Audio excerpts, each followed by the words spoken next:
La composition des troupes contribua aussi autant que leur valeur à nos succès. L'amour de la patrie, l'horreur du genre étranger, des avions animés sous les toits paternels depuis 1789. Au premier appel, les citoyens avions volé à leurs frontières. Une foule de jeunes gens bien élevés, que la passion de la gloire et de la mission avaient réuni sous les drapeaux était une pépinière d'excellence officiers particulière. Les chants guerriers appelés la Marseillaise jetaient dans tous les cœurs.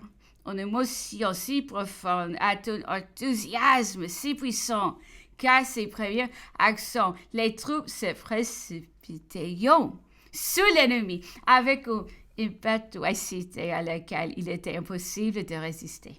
Au Geisberg, près de Weissenburg, l'ennemi avait couronné le plateau de cette élévation par 30 pièces de canon qui vomissaient la mort avec une épouvantable furie.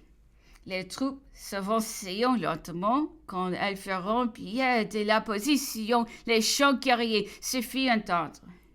À l'instant, et comme emportés par un tourbillon, les bataillons franchissant l'espace, la position est emportée, les batteries en notre pouvoir et l'ennemi en fuite. Tous les dangers et tous les maux qui se porteront les armées à cette époque doivent exciter une admiration autant plus vive qu'elles n'avions peu compensation que l'amour de la patrie et l'ivresse de la gloire. Toutes les jouissances, même les plus modestes, nous étions inconnus.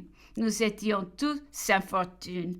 Les soldats ne recevaient en argent qu'un écu par mois. Et les officiers de toutes grandes seulement 8 francs. Nos traitements nous étions payés en assignats et cette monnaie déjà dépréciée en France. C'était sans valeur dans l'étranger.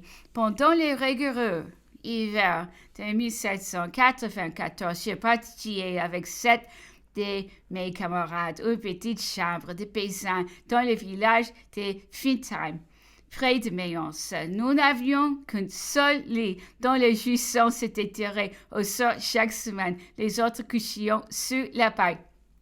Les assignats suffisaient à peine pour nous procurer de mauvais vins 3 fois par mois. Nous savions que notre hôte en possédait une quantité assez considérable et l'aider de le contraindre à nous en donner son pays n'est pas même venu à aucun d'entre nous. Mes compagnons étaient tous des jeunes officiers du génie. 3 sont devenus des généraux célèbres dans cette arme, Axel, Dodd et Nemth. Les autres ont été tués. Je me suis arrêté longtemps avec cette brave armée du Rhin. Qu'on me le pardonne, j'ai lui droit les faibles qualités qui ont embelli ma vie et la fermeté d'âme qui a décidé de ma destinée. Quand j'y arrivais, j'étais pénétré d'enthousiasme et j'avais la volonté de bien faire, mais je n'ai possédé que des idées confuse de la guerre et j'étais sans expérience. Je n'avais pas encore vu l'ennemi et je m'inquiétais beaucoup du maintien que j'aurais à la première action. Je me trouvais d'abord un courage brillant qui ne me laissait pas la tête libre, mais j'eus le bonheur d'être attaché à la division du général Dessay. Les cannes faciles et imperturbables, la douce gaieté de cette excellente âme au milieu de feux les plus meurtriers me firent sentir qu'il n'y a pas de véritable valeur sans toutes ces qualités.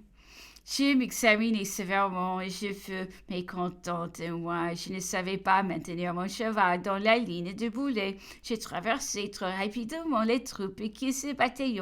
Quelquefois, je prenais les détours quand je pouvais aller tout droit. Je hontais tous ces ménages. J'aimais travailler si bien qu'à la fin, la mitraille avait perdu le droit de m'importuner. Il me fallut du temps pour arriver à ce degré de tranquillité.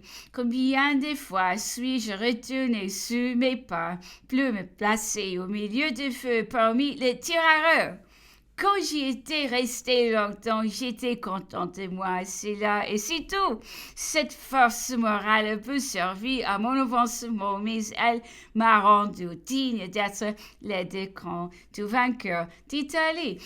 Elle contribué à ma curieuse estime. Elle me fait aussi soutenir la prospérité avec modération et elle m'a puissamment aidé dans mes jeux d'infortune